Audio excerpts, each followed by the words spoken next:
Hello दोस्तों, नमस्ते भाई, गुड इवनिंग। कैसे हैं आप लोग मेरे प्यारे बच्चों? कैसा महसूस कर रहे हैं आप लोग परसेंटेज पढ़ते हुए? वेरी गुड पवन, वेरी गुड। मैं एकदम लाइव हूं और पढ़ने के लिए तैयार हैं हम लोग। ए की आय बी की आय से 30% कम है और बी की इनकम सी की इनकम से 137.5% ज्यादा है। यदि ए की इनकम बी की इनकम से 28,500 रुपए कम है तो आपसे पूछा है सी की इनकम कितनी है? जवाब दीजिए। What is the income of C? चलिए सवाल करेंगे।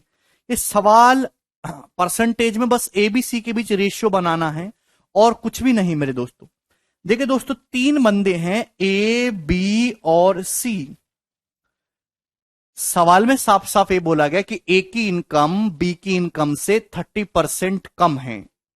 ठीक है भाई। और बी की इनकम सी की इनकम से 137.5% ज्यादा है। तो ये 137.5% का क्या मतलब है? अबे इसका मतलब देखिए, 100% प्लस 37.5%। 100% का मतलब एक और 37.5% की फ्रैक्शन वैल्यू होती है 3/8। 3/8 बात समझ में आई मेरे दोस्तों? है भाई। भाई 12.5% 1/8 होता है, 37.5% 3/8 होता है। तो 137 सही 137.5% का मतलब हो गया 11/8। सवाल में बोला गया कि बी की इनकम सी की इनकम से 137.5% ज्यादा है या फिर 11/8 ज्यादा है। यानी कि मतलब अगर सी की इनकम अगर 8 है भी दोस्तों, तो बी की इनकम 11 है। आप बोलोगे जी सर ये बात हमको समझ में आई, ये रेशियो आ गया। ये बी और सी की इनकम के बीच रेशियो आ गया मेरे प्यारे बच्चे। अब ए की इनकम बी से 30% कम है। 30% की फ्रैक्शन लो कितनी होती है? 3/10। अगर आप 11 का 30% निकालेंगे तो डेसिमल में चला जाएगा। तो आप कैलकुलेशन को आसान करने के लिए मेरे प्यारे बच्चे देखिए, डेसिमल में ना जाए, रेशियो को आप किसी से भी गुणा करो कोई फर्क नहीं पड़ता। कैलकुलेशन को आसान करने के लिए आप उसमें एक जीरो बढ़ा लीजिए। अभी 11/8 बोलो चाहे 110/80 बोलो, बात तो एक ही है। भाई बात तो एक ही है ना मेरे प्यारे भाई। चाहे 11/8 बोलो चाहे 110/80 बोलो। मैंने जीरो क्यों बढ़ाई? आसान रहेगा डेसिमल निकालना। ए की इनकम बी से 30% कम है। अगर बी की इनकम 110 है तो ए की 30% कम है। ए की इनकम जो है बी से 110 का 30% 33 कम है मेरे प्यारे भाई। आप बोलोगे जी सर ये आ जाएगा 33। अगर आप ए की इनकम लिखना चाहोगे तो ए की इनकम आ जाएगी 77। लेकिन उसको लिखने की जरूरत नहीं है मेरे दोस्तों। सवाल में पूछा ए की इनकम बी की इनकम से 28,500 कम है। सवाल के जो अकॉर्डिंग ए की इनकम बी की इनकम से कितना कम है? 28,500। जबकि क्वेश्चन के अकॉर्डिंग ए की इनकम बी से कितना कम है? 110 का 30%। 110 का 30% 33 होता है, 33। सॉरी मोर बोला है, सॉरी गड़बड़ हो गई यहां पे मेरे दोस्तों। ये इतनी ब्लंडर मिस्टेक कैसे करते हैं यार। साल में ये बोला कि बी की इनकम सी की इनकम से 137.5% अधिक बोला है। 11/8 एक्स्ट्रा करना है। यानी कि अगर सी की इनकम 8 है ना, तो बी की इनकम 11 एक्स्ट्रा है दोस्तों, 19 आएगा। सॉरी माई मिस्टेक हो जाएगा 19। ये मेरे दोस्तों रेशियो है इनकम का। एक डेसिमल बढ़ा लेंगे मेरे, एक जीरो बढ़ा लेंगे जिससे कि आपकी कैलकुलेशन आसान है। रेशियो ये आ जाएगा बी और सी की इनकम का। मोर है, मोर बोला है। ठीक है भाई। सवाल के अकॉर्डिंग ए की इनकम बी की इनकम से 30% कम है। बी की इनकम 190 है। 190 का 30% 57 होता है, 57 कम करेंगे तो ए की जो इनकम होगी वो 190 माइनस 57 हो जाएगी। लिखने की जरूरत नहीं है क्योंकि सवाल में साफ साफ बोला गया है कि ए की इनकम बी से 28,500 कम है। ए की इनकम कितना कम है? बी से 28,500। ए की इनकम बी से कितना कम है? 57 यूनिट। सवाल में 57 यूनिट की वैल्यू प्यारे बच्चों 28,500 रुपए दी है। जैसे जैसे सवाल बोले वैसे वैसे करते जाइए मेरे दोस्तों, ठीक है ना? तो बताओ कितने गुना हो रहा है? तो आपका जवाब होगा सर पूरा का पूरा 500 गुना। एक यूनिट की वैल्यू 500 आ गई। एक यूनिट की वैल्यू मेरे दोस्तों कितनी आ गई? 500। आपसे पूछा है सी की इनकम। सी की इनकम प्यारे बच्चे 80 यूनिट है। तो 80 यूनिट का भी 500 गुना करना होगा। 80 का 500 गुना करेंगे 40,000 रुपए। तो सी की इनकम मेरे प्यारे भाई 40,000 रुपीज आ जाएगी, यानी कि ऑप्शन नंबर ए इस क्वेश्चन का आंसर है। ये प्री के पेपर का पूछा हुआ सवाल है, 50,000 नहीं 40,000 उत्तर आएगा। ठीक, आगे चलेंगे अगले क्वेश्चन की तरफ। सवाल नंबर 53। ये प्री के सवालों का एक मिनिमम लेवल बन चुका है मेरे दोस्तों, इतने कैलकुलेटिव सवाल अब दिए जाते हैं। ये बताओ, सभी लोग करेंगे। ए की इनकम बी की इनकम से 45% ज्यादा है। सी की इनकम ए और बी के सम के सी की जो इनकम है वो ए और बी के सम से 60% कम है। डी की जो इनकम है वो सी की इनकम से 20% एक्स्ट्रा है। यदि बी और डी की इनकम के बीच का डिफरेंस 13,200 रुपए का है, तो आपसे पूछा है सी की इनकम क्या होगी। ऑप्शन आपके सामने, बहुत अच्छा सवाल। देखिए यहां पे 4 बंदे हैं, A B C D. A B C D जैसे आपको पसंद आए वैसे कर लीजिएगा। ए की इनकम बी की इनकम से 45% ज्यादा है। भाई 45%। और फिर मेरे दोस्तों सी की जो इनकम है वो ए और बी के सम का, मेरे दोस्तों सी की जो इनकम है ए और बी के सम से 60% कम है। डी की इनकम सी की इनकम से 20% एक्स्ट्रा है। तो यहां सब कुछ 5 के मल्टीपल में है, सब सारी परसेंटेज 5% के मल्टीपल में है। 5% 1/20 होता है, तो हम 5 का मल्टीपल रहने देंगे। ए की जो इनकम है वो बी की इनकम से 45% ज्यादा है। क्या मतलब है इस बात का, ए की इनकम बी से 45% ज्यादा है। अगर बी की इनकम 100 रुपए है तो ए की जो इनकम है वो 145 है। ये इस बात का मतलब हुआ। क्लियर? मुझे लगता है बात आप लोगों को समझ में आ गई है। सी की जो इनकम है वो ए और बी की इनकम के सम से 60% कम है। धीरज, आप पिछले लेक्चर, पुराने लेक्चर देखते रहिए, आगे मत बढ़िए मेरे दोस्तों। भैया थ्योरी में मैंने आपको सब बता दिया कि कोई चीज किससे परसेंट ज्यादा है या कम है तो वो कैसे करते हैं। जिंदगी में थ्योरी नहीं पढ़नी होती है, सवाल भी करने होते हैं। थ्योरी समझने लायक की बुद्धि है तो फिर सवाल क्यों कर रहे हो? थ्योरी पढ़ते रहो, इतने दिन थ्योरी पढ़ाई है मैंने। ए की इनकम बी से 45% ज्यादा है, मैंने बताया नहीं तुम्हें सड़ी बुद्धि की अगर बी की इनकम 100 है तो ए की 145 हो जाएगी। हैं? फिर आगे क्या बोला है कि सी की इनकम ए और बी के इनकम के सम से 60% कम है। सी की इनकम ए और बी के इनकम के सम से 60% कम है। सी की जो इनकम है वो ए और बी की इनकम का सम, ए की इनकम और बी की इनकम का सम कितना हो रहा है? 245। 145 और 100 245।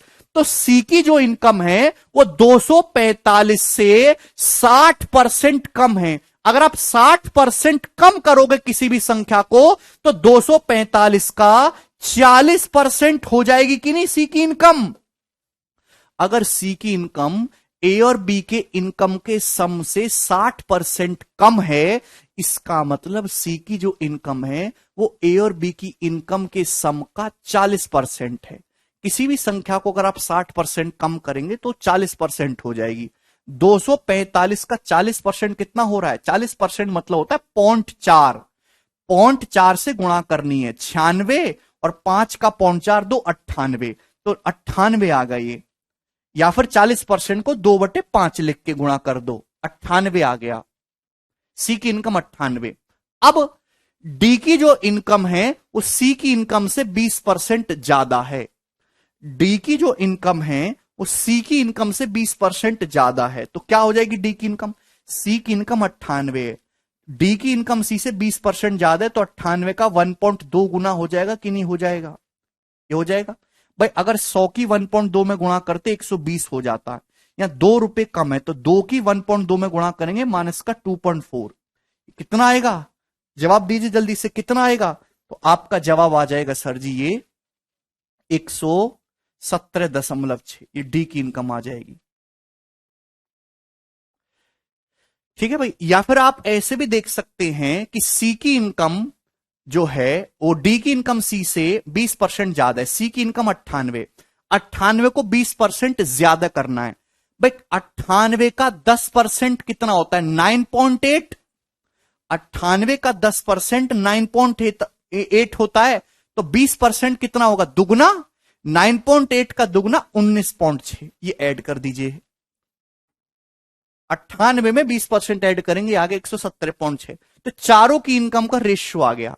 सवाल में बोला है बी और डी का डिफरेंस 13,200, तो यहां बी और डी की इनकम का डिफरेंस बन कितना रहा है? तो आपका जवाब होगा सर बी की 100 है, डी की 117.6, तो डिफरेंस आया बी और डी की इनकम का 17.6।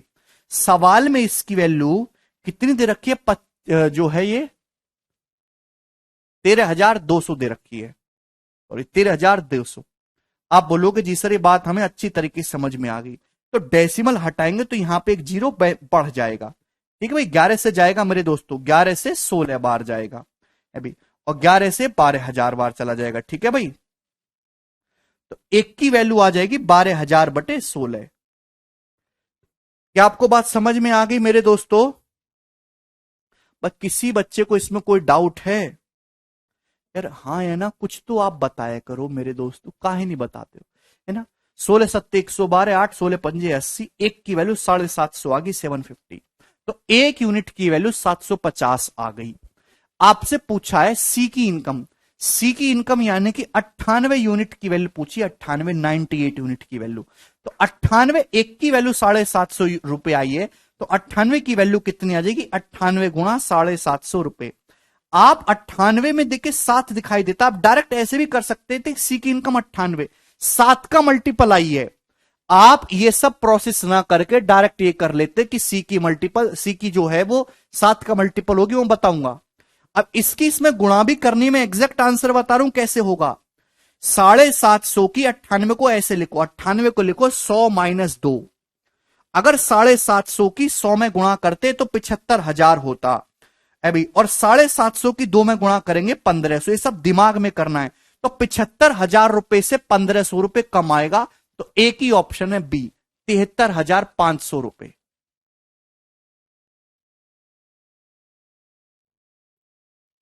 ऐसे नहीं कि आप गुणा करने बैठ जाओ पूरी कोने में, जल्दी करना है चीजों को। ठीक है भाई। अब दोस्तों ये सवाल प्रॉपर आपने मेथड से किया, आपको इतना करने की कोई जरूरत नहीं थी। आप सीधा सीधा इस सवाल को ऑप्शन से देख सकते थे अभी, कि आप केवल इतना ही लिखते मेरे दोस्तों, आगे भी करने की आवश्यकता नहीं थी। ए की इनकम बी से 45% ज्यादा है। अगर बी की इनकम 100 है तो ए की 145 है। सी की इनकम ए और बी के सम से 60% कम है, तो सी की आ जाएगी 98। 98 में प्राइम नंबर 7 छुपा होता है। 98 किसका मल्टीपल है? 7 का। 7 7 एक प्राइम नंबर है, किसी भी संख्या की 7 में गुणा करोगे वो 7 का मल्टीपल रहेगा ही रहेगा। तो आंसर 7 का मल्टीपल होना चाहिए था। क्या ये ऑप्शन 7 से कटता है? नहीं। क्या ये 7 से कटता है? नहीं। क्या ये 7 से कटता है? नहीं। एक ही ऑप्शन है जो 7 से कट रहा है, करेक्ट हो जाएगा। तो वो मैंने आपको बताया सॉल्व करने का। ठीक है भाई, यहां जो पेपर में आप करेंगे वो ये तरीका है। आपको आना दोनों चाहिए। विकल्प अगर डाटा आसान है तो 100 मान के कर लो, डाटा की परसेंटेज टिपिकल है तो फ्रैक्शन में कर लो। ये बात मैं आपको कितनी बार बताऊं, है पूरी जिंदगी निकल जाएगी पर तुम्हारी समझ में नहीं आने वाली ये बात, है ना। आप लोग अनाज ही खा रहे हो ना।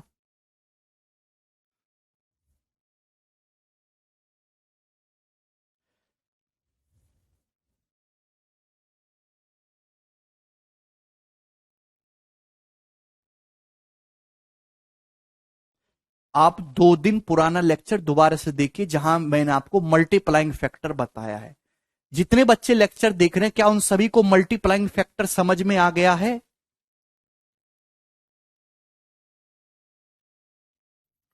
भाई कैसे बच्चे पल्ले पड़ गए पता नहीं, समझ नहीं आता। A B C divide a certain sum of money amount them self. A B और सी पैसा बांटते हैं तीनों लोग आपस में। The average of amount with them is 4520। उनके पास जो पैसा है उसका एवरेज 4520 है। Share of A is 10:2/3% more than share of B. A का जो शेयर है वो बी से 10:2/3% ज्यादा है, and 33:1/3% less than share of C है भाई। और मेरे दोस्तों सवाल में इधर रखा है कि ए का जो शेयर है वो सी से 33 सही 1/3% कम है। तो आपसे पूछा बी का शेयर क्या होगा, ऑप्शन आपके सामने है, जवाब दीजिए। डिटेल में बताऊंगा फिर शॉर्ट में बताऊंगा, ध्यान से। सबसे पहले आपके सामने 3 अलग अलग बंदे दे रखे हैं। पहली लाइन को ढंग से पढ़ो अपने पूरी एनर्जी लगा के कि ए का शेयर जो है वो बी के शेयर से 10 सही 2/3% ज्यादा है। इस बात का क्या मतलब है, यह मैंने आपको समझाया। ए का शेयर बी से 10 सही 2/3% ज्यादा है। तो 10 सही 2/3% की पहले मुझे फ्रैक्शन वैल्यू बताओ। 10 सही 2/3 कितना होता है, कोई स्टैंडर्ड परसेंटेज तो है नहीं। 10 या 30 और 2 32/3%। 32/3% आप बोलोगे जी सर बिल्कुल सही, यही होता है। 32/3% का मतलब परसेंटेज का मतलब होता है 1/100, 32/300। अभी 4 से जाएगा ये 8/75। तो 10 सही 2/3% की फ्रैक्शन वैल्यू है 8/75। 32/3% है, 4% 1/25 होता है, ये 8/3 गुना है तो 8/75 हो जाएगा। क्लियर है, ऐसे कर सकते हैं। ए का शेयर बी से 10 सही 2/3% ज्यादा है, इसका मतलब बटे में आता है बेस। अगर बी का शेयर 75 है तो ए का शेयर 8 ज्यादा है। अगर बी का शेयर 75 है तो ए का शेयर 75 से 8 ज्यादा 83 है, 83। ये रेशियो होगा ए और बी का। भाई प्लीज 10 सही 2/3% की फ्रैक्शन वैल्यू 8/75 होती है। 75 का 10 सही 2/3% निकालोगे तो 8 आता है, ये मैंने डिटेल में बताया है। तो अगर बी की इनकम 75 है तो ए की 8 ज्यादा हो जाएगी, 83। क्या कोई बच्चा इस क्लास में ऐसा पढ़ रहा है जिसको ये बात ना पता हो या ना समझ आई हो? अब भी कोई राक्षस इस क्लास में ऐसा बता है जिसको ये बात ना समझ में आई हो?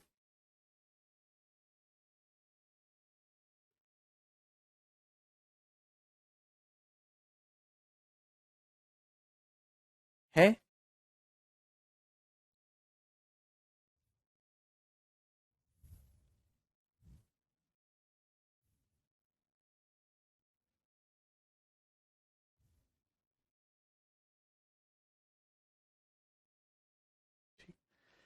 इसके आगे क्या बोला है? इसके आगे ए का शेयर बी से 10 सही 2/3% ज्यादा है and 33:1/3% less than share of C.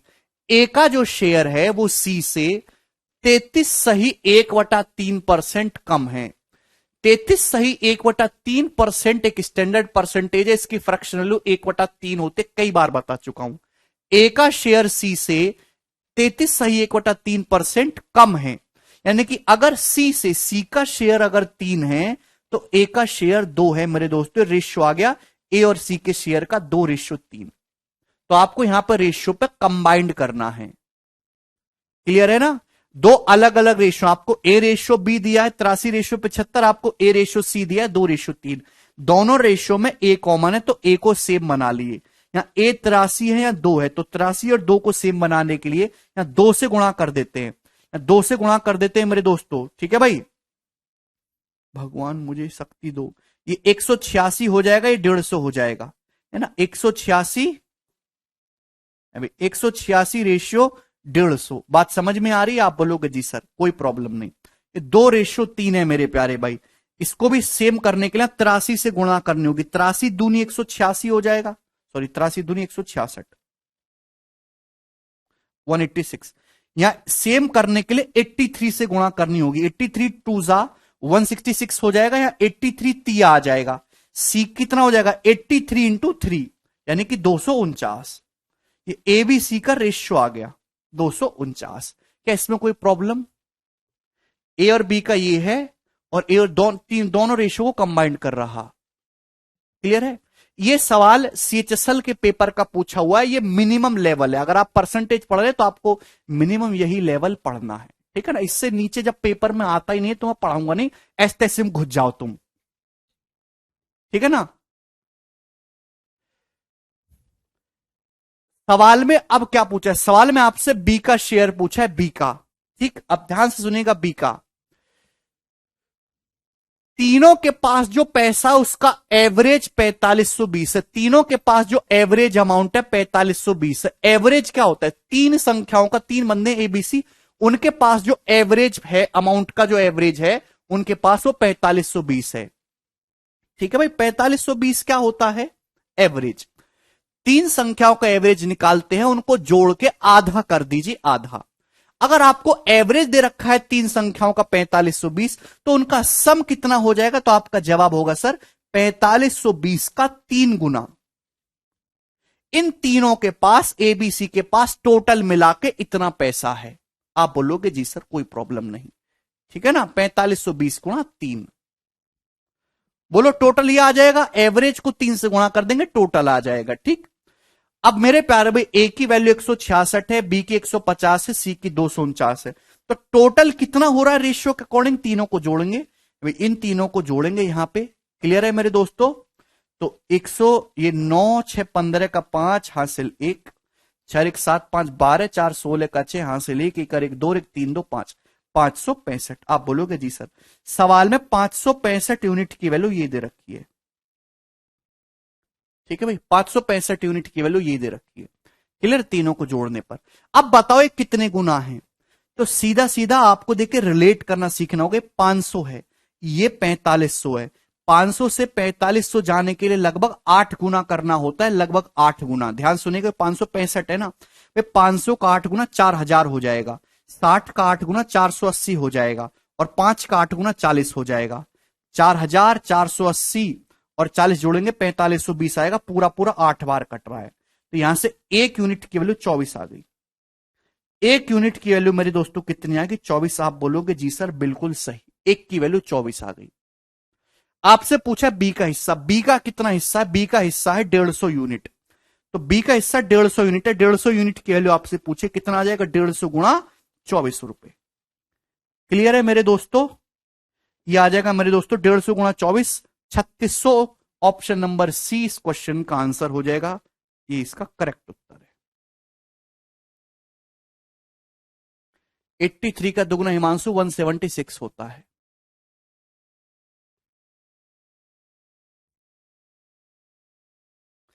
B का हिस्सा पूछा है, बी का,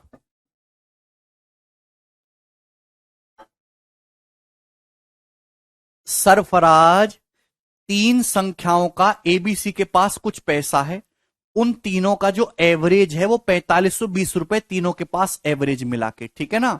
तो तीनों के पास सम टोटल पैसा कितना होगा, 4520 का 3 गुना। मुझे बात अच्छी तरीके से समझ में आ गई।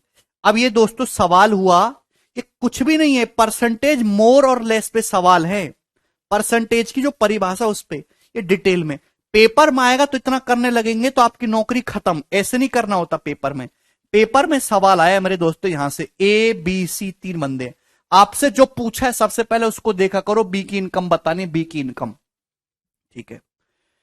ए का हिस्सा बी से 10 सही 2/3% ज्यादा है, 10 सही 2/3% की फ्रैक्शन वैल्यू हुई, निकली 8/75। ए का हिस्सा बी से 8/75 ज्यादा है, अगर बी का 75 है तो ए का 83, इतना तो आप लिख ही सकते हैं। आपसे बी की इनकम पूछिए, आंसर जो भी आएगा वो 75 का मल्टीपल आएगा, 75, 75 का मतलब 25 और 3 दोनों का मल्टीपल आएगा। आंसर ऐसा होना चाहिए जो 25 से भी कटे 3 से भी कटे, ये दोनों उत्तर तो हो नहीं सकते, बिल्कुल समाप्त। 25 से भी कटे और 3 से भी कटे, ये 25 से तो कट रहा पर 3 से नहीं कट रहा, केवल एक ही ऑप्शन है ऐसा जो 25 से भी कट रहा है और 3 से भी कट रहा है, ऑप्शन नंबर सी आंसर हो जाएगा। क्लियर है,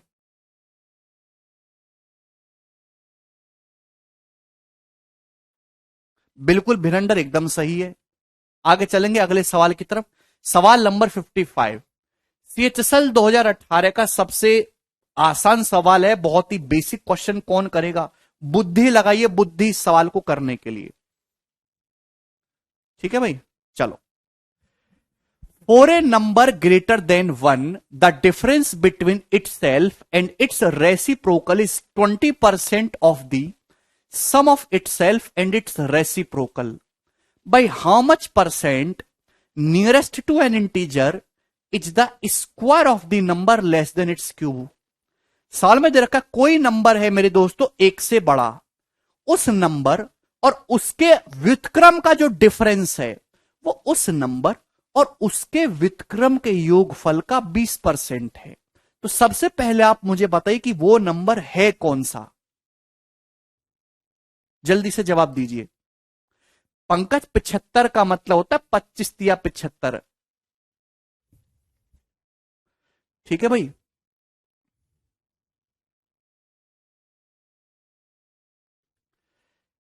जल्दी से जवाब दीजिए, इस क्वेश्चन का क्या आंसर है। अच्छा, जवाब देना तो बस की नहीं आप लोगों के, मैं बताता हूं भाई। कोई नंबर, सबसे पहला आप मुझे बताओ रेसिप्रोकल, किसी को पता है रेसिप्रोकल क्या होता है भाई? जैसे कोई नंबर है 7, सपोज 7 का रेसिप्रोकल का मतलब उसका उल्टा कर दो 1/7, ये होता है रेसिप्रोकल। सपोज एग्जाम्पल के लिए कोई फ्रैक्शन है 8/3, इसके रेसिप्रोकल का मतलब है इसका उल्टा कर दीजिए 3/8, ये होता है रेसिप्रोकल। कोई नंबर है एक से बड़ा, भाई मैंने कोई नंबर मान लिया सपोज x नंबर है एक से बड़ा, ऐसा सवाल में बोला गया है, तो उस नंबर और उसके रेसिप्रोकल का जो डिफरेंस है, तो कोई नंबर है मेरे प्यारे भी x, इसका रेसिप्रोकल कितना हो जाएगा 1/x। इनका जो डिफरेंस है मेरे दोस्तों, मेंटली आप नहीं सोच सकते, ऐसा नंबर हवा में निकालना पड़ेगा। कोई नंबर x मान लिया, उसका रेसिप्रोकल 1/x, इनका जो डिफरेंस है वो उस नंबर और उसके रेसिप्रोकल यानी कि 1/x के सम यानी कि योग का 20% है, इसका 20% है मेरे प्यारे भाई। x प्लस 1/x का 20% है, 20% यानी कि 1/5। तो क्या आप यहां से x के लिए निकाल लेंगे? अरे निकाल लेंगे। कोई नंबर x और उसके रेसिप्रोकल 1/x का जो डिफरेंस है वो उस नंबर और उसके रेसिप्रोकल के सम का 1/5 यानी कि 20% है। जैसे जैसे सवाल बोले वैसे वैसे लिखते जाइए, क्लियर है? तो देखिए ये 5 जो है इस 5 की दर आके गुणा हो जाएगी कैंची की, तो 5x उधर x रहेगा, तो 5x माइनस x 4x हो जाएगा। बात समझ में आई? इक्वल टू, ध्यान सुनेगा, ये माइनस जब 5 की गुणा होगी माइनस का 5/x, इधर 1/x है, इधर जाके जोड़ेंगे तो 6/x हो जाएगा। बच्चों की तरह नहीं कि मैं एक एक स्टेप लिखता फिरूंगा, तुम्हारी बुद्धि में आए या ना आए, करूंगा शॉर्ट में ही समझना है। खून पी लिया यार तुम लोगों ने। यहां से एक्स स्क्वायर कितना है 6/4, 6/4 का मतलब 3/2, एक्स स्क्वायर 3/2 आया, तो एक्स की वैल्यू आ गई √3/2, एक्स आ गया √3/2, यानी कि जिस संख्या के बारे में बात कर रहे हैं वो संख्या √3/2 है।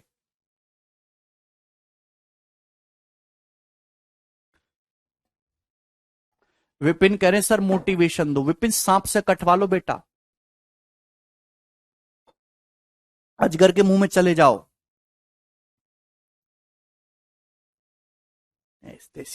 एक्स स्क्वायर बराबर 6/4, 6/4 का मतलब 3/2 होता है, अंडर रूट लेना होगा, एक्स स्क्वायर 3/2 है तो एक्स √3/2 आएगा, कोई जरूरत नहीं है। तो संख्या है ये, सवाल में ये नहीं पूछा, सवाल में पूछा है, यहां तक तो हमने संख्या निकाली, by how much percent nearest to an integer is the square of number less than its cube। सवाल में पूछा है कि इस नंबर का स्क्वायर उस नंबर के क्यूब से कितना परसेंट लेस है, यह बताना है आपको कि इस नंबर का स्क्वायर उस नंबर के क्यूब से कितना परसेंट कम है। मैंने आपको बताया कि जब भी आपको परसेंटेज मोर या लेस बताना हो आप उसका रेशियो ले लिया करो। हाँ, कैलकुलेशन में दिक्कत होगी सवालों में, वही तो मैं बताऊंगा। पूछा है कि उस नंबर का जो स्क्वायर है उसके क्यूब से कितना परसेंट लेस है, तो रेशियो ले लिया करो। किससे कंपेयर कर रहे हैं? नंबर के क्यूब से, एक्स क्यूब से उस नंबर का स्क्वायर कितना कम है, तो आपने इसका रेशियो ले लिया। आप बोलोगे जी सर बिल्कुल सही। अभी x cube ratio x square ये निकालना है भाई, एक्स स्क्वायर से एक्स स्क्वायर कट जाएगा, एक्स रेशियो 1 आ जाएगा मेरे प्यारे भाई। आप बोलोगे जी सर बिल्कुल सही, कोई दिक्कत नहीं। जबकि x है कितना, √3/2, यानी कि ये कितना आ गया, √3 रेशियो √2। भाई √3 रेशियो √2, यही तो आ गया। आप बोलोगे जी सर x का वैल्यू क्या, √3/√2 या फिर √3 रेशियो √2। क्लियर? आप बोलोगे जी सर बात समझ में आ गई हमको अच्छी तरीके से। अब मेरे प्यारे भाई अल्टीमेटली सवाल में मैंने रेशियो निकाल लिया, आपको परसेंटेज वैल्यू कैलकुलेट करनी थी, मुझे रेशियो निकाले। तो सवाल में पूछा गया कि √3 से √2 कितना परसेंट कम होता है। आंसर लगभग में बताना है, अप्रोक्स में। क्लियर है? बिना रेशियो के ये सवाल आपको बहुत तकलीफ देगा।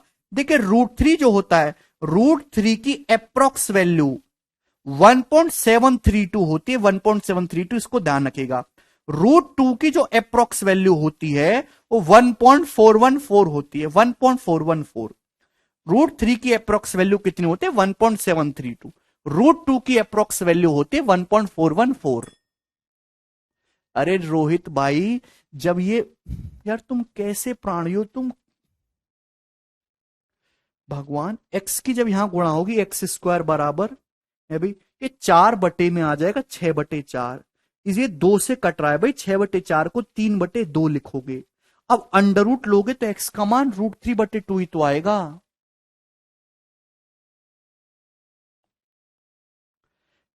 √3 का अप्रोक्स वैल्यू 1.732 होता है, √2 का अप्रोक्स 1.4। क्योंकि सवाल का ऑप्शन बहुत ज्यादा दूर दूर है तो आप दबा के अप्रोक्सीमेशन लगा सकते हैं। भाई √3 कितना है, √3 है अप्रोक्स 1.7, √3 अप्रोक्स 1.7 है, √2 कितना है 1.4, 1.4। तो 1.7 से 1.4 कितना कम है, तो आपका जवाब होगा सर 0.3 कम है। ठीक है मेरे प्यारे भाई, क्लियर है? भाई √3 कितना होता है 1.7, √2 1.4, तो 1.7 से 1.4 कितना कम है, 0.3। परसेंटेज में कितना हुआ, ऑप्शन देखो मेरे दोस्तों, परसेंटेज में कितना हुआ। देखिए अगर बेस हमेशा 100% होता है, अगर 1.7 100% है तो 0.3 कितना परसेंट है ये पूछा गया। देखिए अंदाजा लगाओ, अगर 1.7 का 10% निकालूंगा तो 0.17 आएगा। 1.7 का 20%, थोड़ा दिमाग में सोचा करो यार, मेंटली क्यों नहीं सोचते। किसी भी संख्या का अगर आप 10% निकालते हो, 10% का मतलब 0.1 से गुणा होगी 0.17। 1.7 का 20% निकालने का मतलब 0.2 से गुणा हो गई 0.34, ये हो गया। 1.7 का 30% निकालने का मतलब 0.3 से, 30% होता है, 0.3 से गुणा कर देना 0.51, ये मतलब हुआ मेरे दोस्तों। 1.7 का अगर 20% निकालते तो 0.34 आता, ये 0.30 है, यानी कि 0.34 से कम है, यानी कि 20% से कम होगा। आंसर 20% से हल्का सा कम होगा। एक ही ऑप्शन है 18, ये सही होगा बी।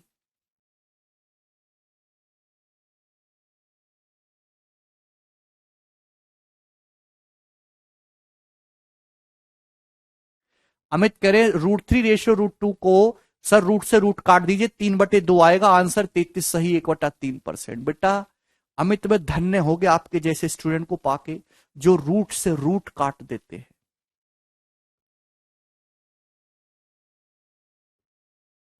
ये पावन धरती, ये जो धरती है मेरे दोस्तों, आपके चरणों को जो है, इस आपके चरण इस धरती पे पड़े, धरती पावन हो गई, पवित्र हो गई, है ना। जंतु जानवर सब लहलहा उठे हैं, मिट्टी में एक अजीब सी जान आ गई है।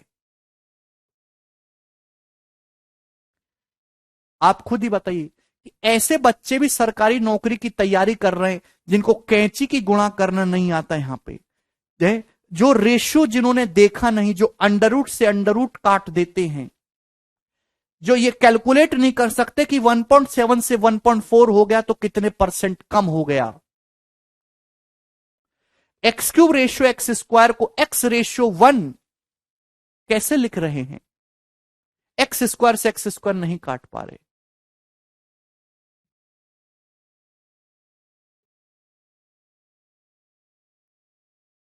कर सकते हैं अंकित, लेकिन नहीं करना है इसे।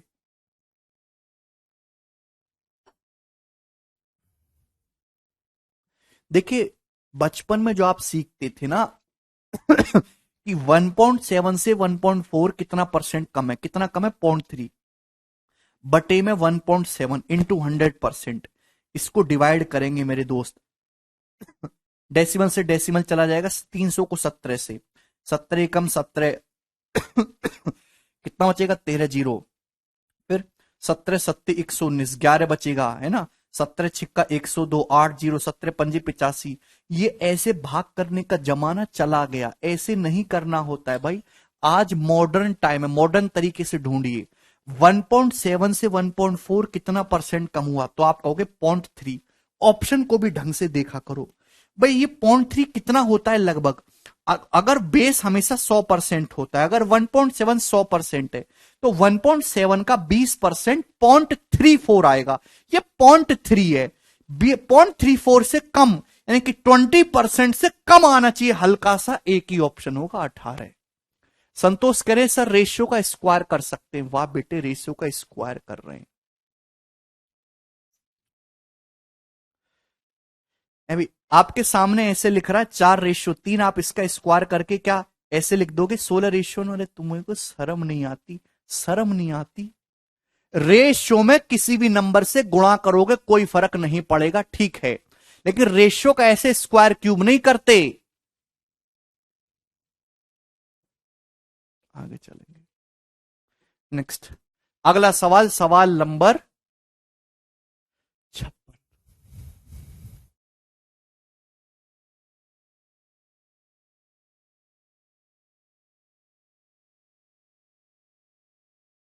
ठीक है, नेक्स्ट कंसेप्ट समझिएगा। इस्माइल करें please ignore it sir forward, अगले सवाल। इस्माइल इग्नोर करूंगा तो बालक की कह रह जाएंगे। नेक्स्ट टाइप, नेक्स्ट कंसेप्ट को ढंग से समझिएगा मेरे दोस्तों, बहुत सिंपल सी बात बोल रहा हूं। दो बंदे हैं ए और बी, दो बंदे ए और बी हैं, ए और बी। मैं आपसे कहता हूं कि ए की इनकम बी की इनकम से 20% ज्यादा है। ए की इनकम बी की इनकम से 20% ज्यादा है। हिंदी में बोल रहा हूं मैं मेरे दोस्तों, एकदम शुद्ध देसी भाषा में मैं आपको कंसेप्ट समझा रहा हूं कि ए की इनकम बी से 20% ज्यादा है। तो आप मुझे जवाब दीजिए कि बी का इनकम ए से कितने परसेंट कम होगा। ए की इनकम बी से 20% ज्यादा है, तो बी की इनकम ए से कितने परसेंट कम होगी, जवाब दीजिए दोस्त।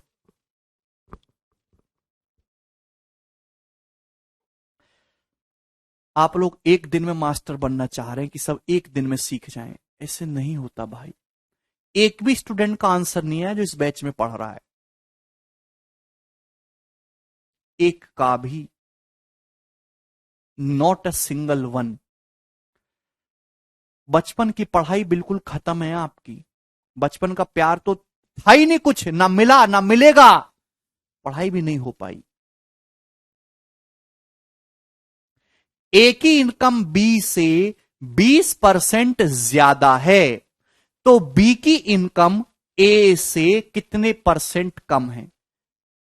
अब क्या खामोखा बात कर दी, ए की इनकम बी से 20% ज्यादा है, तो बी की इनकम ए से 20% कम हो गई है। अरे तुम्हारी ऐसी सड़ी बुद्धि हो। आप मुझे जवाब दीजिए, 20% की फ्रैक्शन वैल्यू कितनी होती है, 1/5। 20% की फ्रैक्शन वैल्यू होती है 1/5। क्या परसेंटेज में लिख लो चाहे फ्रैक्शन में लिख लो, इच्छा आपकी है। आप बोलोगे जी सर, ध्यान से, ए की इनकम बी से 20% ज्यादा है, क्या मतलब है इस बात का, बी से अगर बी की इनकम 5 रुपए, अगर बी 5 रुपए कमा रहा है मेरे दोस्तों, तो ए जो है 1 रुपया ज्यादा कमा रहा है, यानी कि 6, ए की इनकम 6, तो ए और बी की इनकम का रेशियो आ गया 6:5। परसेंटेज निकालने के लिए बहुत जरूरी होता है बेस, कि आप किसके कंपैरिजन में परसेंटेज निकाल रहे हो, किसको बेस मान के निकाल रहे हो। ए की इनकम बी से 20% ज्यादा है, इसका मतलब यह हुआ कि मेरे प्यारे बच्चे ए का मान बी से 20% ज्यादा है। अगर बी 5 रुपए कमा रहा है तो ए 6 रुपए कमा रहा है।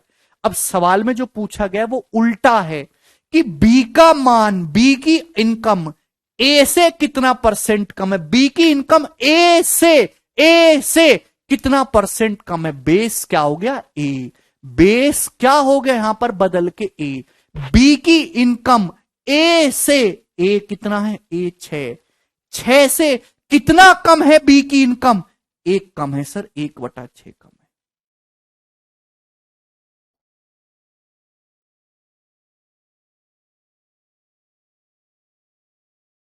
समझ में? तो बी की इनकम ए से कितना कम है, 1/6 कम है। परसेंटेज में कहूंगा तो 1/6 का मतलब होता है 16.66% कम है। अब बात समझ में आई? कम से कम अब तो कोई डाउट नहीं है आपको, यही बेसिक होता है और इतने में खत्म हो जाता है। अब सवाल कराऊंगा, सवाल में कर ही नहीं पाओगे। ए की इनकम बी से 20% ज्यादा है तो बी की इनकम ए से 16.66% कम है। ठीक है भाई, ये आपने किया पूरा डिटेल में। ठीक है मेरे दोस्त, ध्यान से सुनेगा, आपको इतना लिखने की जरूरत नहीं है। अब इसी चीज को आप शॉर्ट में लिखना सीखोगे मेरे दोस्तों, ध्यान से समझने की कोशिश करेगा, सेम यही आंसर लाएंगे। मैंने क्या सवाल पूछा, मैंने सवाल पूछा ए की इनकम बी से 20% ज्यादा है तो बी की इनकम ए से कितना परसेंट कम है। ए की इनकम कितना ज्यादा है बी से 20%, 20% ज्यादा का मतलब होता है 1/5 ज्यादा है, 1/5 ज्यादा है।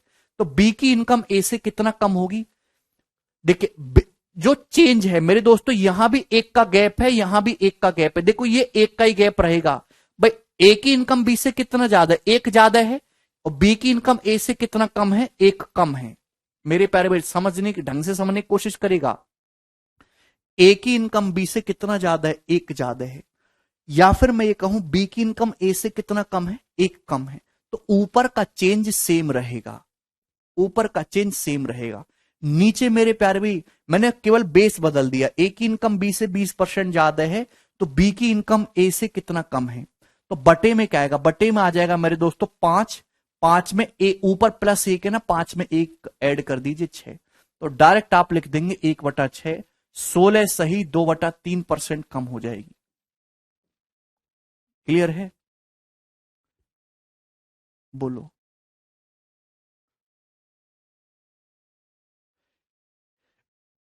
ठीक है भाई, एक और सवाल मैं आपके सामने कहता हूं, एक और सवाल मैंने आपके सामने लिखा, राम की इनकम श्याम से, राम की इनकम श्याम से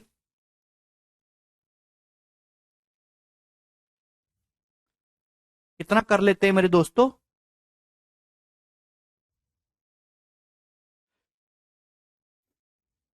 राम की इनकम श्याम से 37.5% ज्यादा है, 37.5% नहीं, 27.27% ज्यादा है। राम की इनकम श्याम से 27.27% ज्यादा है तो श्याम की इनकम राम से कितने परसेंट कम है, जवाब दीजिए। राम की इनकम श्याम से 27.27% ज्यादा है तो श्याम की इनकम राम से कितने परसेंट कम है। टिपिकल परसेंटेज है, फ्रैक्शन से करेंगे। राम की इनकम श्याम से कितना परसेंट ज्यादा है, 27.27%। 27.27% की फ्रैक्शन वैल्यू कितनी हो जाएगी, तो आपका जवाब होगा सर 9.09%, 1/11 है, 27.27% हो जाएगा 3/11। आप बोलोगे जी सर राम की इनकम श्याम से 27.27% ज्यादा है, अगर श्याम की इनकम 11 है तो राम की इनकम हो जाएगी 14, ये 14 आ गया, राम और श्याम की इनकम के बीच रेशियो आ गया। सवाल में क्या पूछा है, इसका उल्टा, कि श्याम की इनकम राम से कितने परसेंट कम है, तो श्याम की इनकम राम से कितने परसेंट कम है, राम से, तो बेस है 14, कितना कम है मेरे दोस्तों, आपका जवाब होगा सर 3 कम है, 3/14 कम है। तो 1/14 कितना होता है, अप्रोक्स 7.14%, तो 3/14 कितना आ जाएगा, अप्रोक्स 21.42% कम, इसका आंसर हो जाएगा। मैंने क्या बोला कि आपको इस तरीके से नहीं करना है, डायरेक्ट सोचिएगा। राम की इनकम श्याम से कितना ज्यादा है, राम की इनकम श्याम से 27.27%, 3/11 ज्यादा है। तो भाई ऊपर नीचे जो होता है वो बेस वैल्यू होती है, ऊपर होता है चेंज। भाई यहां पे चेंज सेम रहेगा, ये +3 का -3 हो जाएगा। अगर एक वैल्यू ज्यादा है तो दूसरी वैल्यू कम होगी उतना ही। बटे में क्या आएगा भाई, ये 11 है, 11 ऊपर +3, 11 +3 14 हो जाएगा, बटे में आ जाएगा 14। तो ये आपका आंसर हो जाएगा मेरे दोस्तों अप्रोक्स 21.42%। ठीक है, आपको ये पूरा लिखने की जरूरत नहीं। समझ में आ गया? मुझे लगता है कि आपको हमारी बातें अच्छे से समझ में आ रही हैं। मैं आपके सामने एग्जाम्पल दूंगा, सवाल नंबर 56 जवाब दीजिएगा।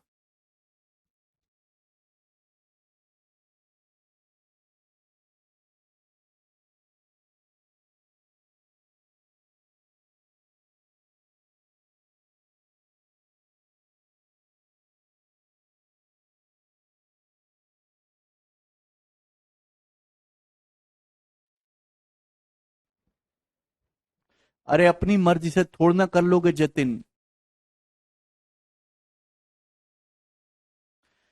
ए की इनकम बी की इनकम से 24% ज्यादा है, तो बी की इनकम ए से कितना परसेंट कम है? रेशियो से भी कर सकते हैं, डायरेक्ट भी कर सकते हैं। भाई ए की इनकम बी से कितना परसेंट ज्यादा है? 24%। 24% का देखिए 4% 1/25, 24% कितना हो जाएगा? 4% का 6 गुना है ना, 6/25। ये हो जाएगा कि नहीं? आप बोलोगे जी सर अधिक है इसलिए मैं प्लस लगाता हूं। ए की इनकम बी से 6/25 ज्यादा है, तो बी की इनकम ए से कितना परसेंट कम है? जवाब दीजिए, तो कितना कम है बोलो। तो आपका जवाब होगा सर -6। ये अगर ए जो है बी से 6 ज्यादा है तो बी ए से 6 कम होगा। मेरे प्यारे भाई बेस कितना आ जाएगा? 25 6 31, 6/31 कम है। ये फ्रैक्शन में आया, परसेंटेज में कन्वर्ट करना है तो 100 से गुणा करके परसेंटेज का साइन लगाना होगा। 600/31%। ऑप्शन नंबर डी इसका उत्तर हो जाएगा। बी नहीं, डी आंसर। ये बताइए सवाल नंबर 57। ए का सैलरी बी की सैलरी से 60% ज्यादा है, तो बी की सैलरी ए की सैलरी से कितने परसेंट कम है? सब प्रीवियस पेपर के पूछे हुए सवाल है। दो बंदे हो गए ए और बी। 9.09% संजीव, 1/11, 27.27%, 3/11। ए की सैलरी बी से 60% ज्यादा है। 60% की फ्रैक्शन वैल्यू 3/5 होती है, 3/5। 20% की 1/5, 60% की 3/5। मतलब अगर ए की सैलरी बी से 3/5 ज्यादा, अगर बी की सैलरी 5 है तो ए की सैलरी 3 ज्यादा है, 8। तो ए और बी की सैलरी का रेशियो आ गया। तो पूछा बी का सैलरी ए से कितना कम है, तो बी की सैलरी ए से कितनी कम है? 3 कम है ओवर 8, 3/8। 1/8 12.5%, 3/8 कितना आ जाएगा? 37.5%। ऑप्शन नंबर बी उत्तर है।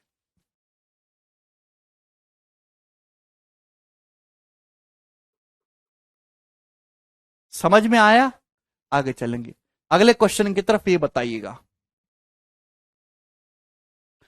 ए की सैलरी बी की सैलरी से 60% कम है, तो बी की सैलरी ए से कितने परसेंट ज्यादा है? देखिए पहले बेसिक से बता रहा हूं, बिल्कुल है ना। ए की सैलरी बी से 60% कम है। 60% की फ्रैक्शन वैल्यू होती है 3/5। अरे कम से कम ये तो आपको निकालना आ गया। कुछ भी ना सीखे तो कम से कम ये तो सीखे कि 60% की फ्रैक्शन वैल्यू 3/5 होती है। ये तो सीख गए हो कि अभी तक इस बात में भी डाउट आ रहा है आपको? ऐसा तो कोई मनुष्य जीवित नहीं है इस बैच में। ए की सैलरी बी से 60% कम है, यानी कि अगर बी की सैलरी 5 है, अगर बी की 5 है तो ए की 3 कम है। दो ये रेशियो आ गया, 2/2/5। पूछा बी की सैलरी ए से कितना परसेंट ज्यादा है, तो बी की सैलरी कितना ज्यादा है? ए से 3 ज्यादा है, 3/2। 3/2 ज्यादा है।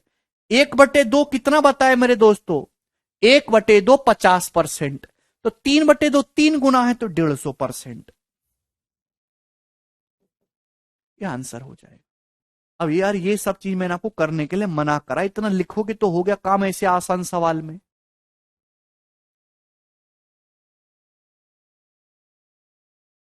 ठीक है भाई, ए की इनकम बी से 60% कम है। कितना कम है? 60%, 3/5। क्लियर है मेरे दोस्तों? 60% कम है 3/5। तो ऊपर तो पूछा बी की सैलरी ए से कितने परसेंट ज्यादा है। अगर ये 3 कम है तो 3 ज्यादा होगा मेरे दोस्तों, 3 ज्यादा होगा। बेस कितना हो जाएगा? बेस कितना आएगा? तो आपका जवाब होना चाहिए सर 5 में से -3 घटाएंगे तो बेस आ जाएगा 2। डायरेक्ट 3/2, 150% उत्तर है इस सवाल का। आपको ये लिखने की कोई जरूरत नहीं है।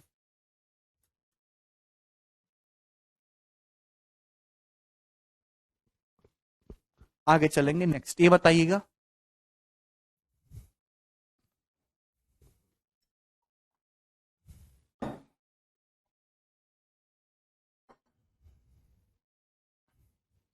बोला है ए की इनकम बी से 45% कम है। तो आपसे पूछा ए और बी की कुल इनकम जो है वो ए की इनकम से कितने परसेंट एक्स्ट्रा है।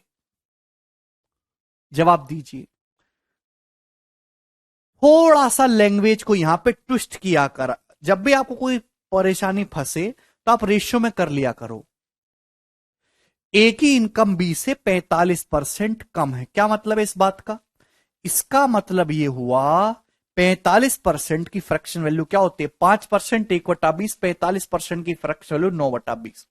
ए की इनकम बी से 45% कम है, यानी कि अगर बी की इनकम 20 है तो ए की इनकम 9 कम 11 है। ये रेशियो हो गया। आप बोलोगे जी सर सवाल में जो पूछा है ए और बी की कुल इनकम ए की इनकम से कितने परसेंट एक्स्ट्रा है। ए और बी की कुल इनकम ए की इनकम से, ए और बी की कुल इनकम जो ये कुल इनकम ए की इनकम से, ए की इनकम बेशक 11, ए की इनकम से ए और बी की कुल इनकम कितना ज्यादा है। तो ए और बी की जो कुल इनकम है वो ए से कितना ज्यादा होगी?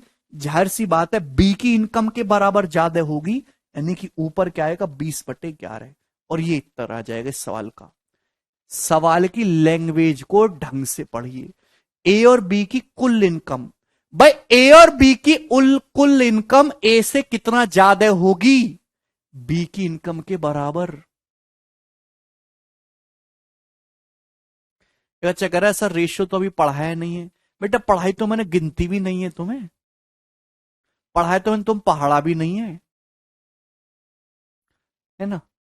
पढ़ाई तो मैंने तुम्हें दशमलव भी नहीं है।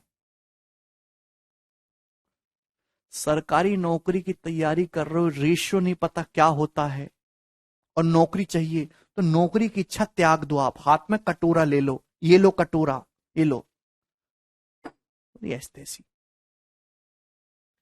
20/11 परसेंटेज में कन्वर्ट करना है ना। 20/11 को आप लिख सकते हो 1 + 9/11। एक का मतलब 100%। 9/11 कितना होता है? 1/11 9.09%। तो 9/11 81.81%। ये आ जाएगा 181.81%। ऑप्शन नंबर सी।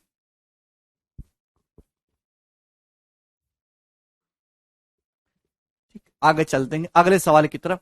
सवाल नंबर 60, जवाब दीजिए।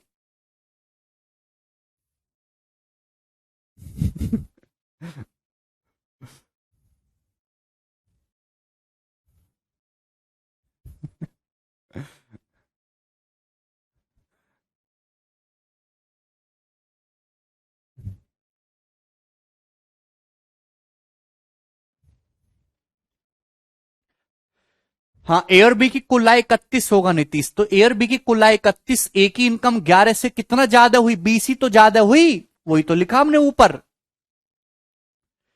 ए water pipe is cut into 2 pieces. एक वाटर पाइप को आपने 2 पीस में काट दिया।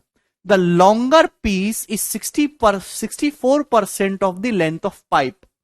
By how much percent is the longer piece longer than the shorter piece. बहुत अच्छा सवाल है मेरे प्यारे भाई, ढंग से समझिएगा। मेरे प्यारे भाई ऐसे समझिए कि एक पानी का पाइप है। ये मेरे दोस्त एक पानी का पाइप, आप इसको ऐसे समझिए। आपने इसको काट के इसके 2 टुकड़े कर दिए। आपने इसको यहां से काट दिया, खचैक 2 टुकड़े कर दिए। एक लंबा पीस, एक छोटा पीस। जो लंबा पीस है वो पाइप की लंबाई का 64% है। 64% कितना होता है? 4%, 1/25। 4% का 16 गुना है 16/25। तो जो लंबा पीस है वो पाइप की लंबाई का 64% है। मतलब क्या हुआ, पाइप की लंबाई अगर 25 है तो लॉन्गर पीस की जो लेंथ है मेरे दोस्तों, जो लॉन्गर पीस है वो 16 है। अगर पाइप की टोटल लंबाई 25 है तो लॉन्गर पीस की लंबाई 16 है। तो शॉर्टर पीस, छोटे पीस की लंबाई कितनी हो जाएगी, 9। आप बोलोगे जी सर ये रेशियो आ गया। पूछा है कि लॉन्गर पीस शॉर्टर पीस से कितने परसेंट लंबा है। तो आप बताओ शॉर्टर छोटे पीस से लॉन्गर पीस कितना लंबा है। तो आप कहोगे सर 7 लंबा है बटे 9 में, शॉर्टर पीस से 1/9 11.11%। 7/9 आ जाएगा दोस्त 77.77%। अप्रोक्स ऑप्शन नंबर ए इसका आंसर है। इसलिए मैं हर परसेंटेज को बोल दे रहा हूं बार बार कि आपको याद होता रहे। 36% बोल रहे हैं कुछ बच्चे, वाह बेटा, कैसे कर ले रहे हैं आप सवाल। सवाल नंबर 61 करिए, बताइए जल्दी से। बहुत बढ़िया सवाल आपके सामने। 64/36 लिख लो भाई, 4 से काटने पर फिर 16/9 लिखना होगा।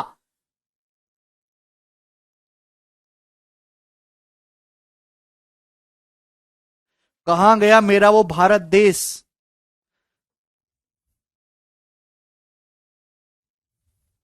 ये भी कर सकते हैं, वो भी कर सकते हैं, ऐसे भी कर सकते हैं। अरे करने को बहुत कुछ कर सकते हैं, जिसमें आपको सुविधा लगे, जो आपको आसान लगता हो, जहां कैलकुलेशन कम हो वैसे कर लीजिए। जरूरी कि जैसे मैंने लिख दिया वही पत्थर की लकीर है, आप अपने तरीके से लिख सकते हैं।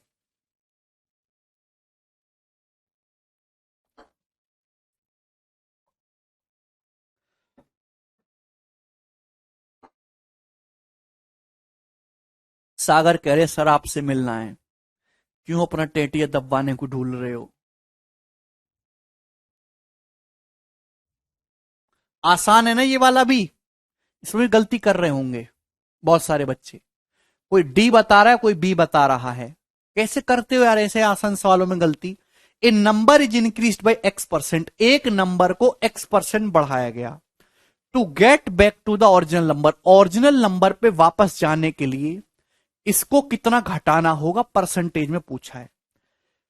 देखिए मेरे प्यार में, एक नंबर को X% बढ़ाया गया, इस बात का क्या मतलब है। इस बात का मतलब यह कि जैसे आपको कुछ ना दिया हो मेरे प्यारे भाई, जैसे आपने कोई नंबर मान लिया 100, कोई नंबर मान लिया मेरे प्यारे भाई 100, आपने इसको X% बढ़ाया।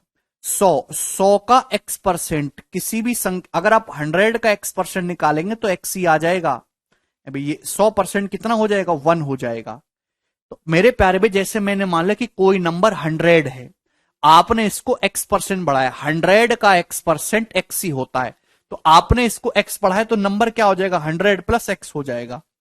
भाई कोई नंबर 100 था मेरे दोस्तों, ठीक है मेरे प्यारे भाई, X% की फ्रैक्शन वैल्यू होती है भाई X/100, ठीक है ना। आपने X% बढ़ाया, बढ़ाया यानी कि अगर को इनिशियल वैल्यू 100 है तो आपने उसको X बढ़ा दे तो फाइनल कितना हो गया, 100 प्लस X। क्लियर है। तो मेरे प्यारे भाई अब नंबर बढ़ के ये हो गया, तो आपसे पूछा कितने परसेंट घटाया जाए वापस उसी नंबर पे जाने के लिए। 100 प्लस एक्स से वापस 100 पे जाना है, तो 100 प्लस एक्स से वापस 100 पे जाना है तो कितना घटाना होगा, एक्स घटाना होगा। क्लियर है। बटे बेस वैल्यू चेंज होगी 100 प्लस एक्स, एक्स बटे 100 प्लस एक्स आपको डिक्रीज करना होगा। ये मेरे दोस्तों, मेरे प्यारे भाई, ये फ्रैक्शन में आया, फ्रैक्शन में।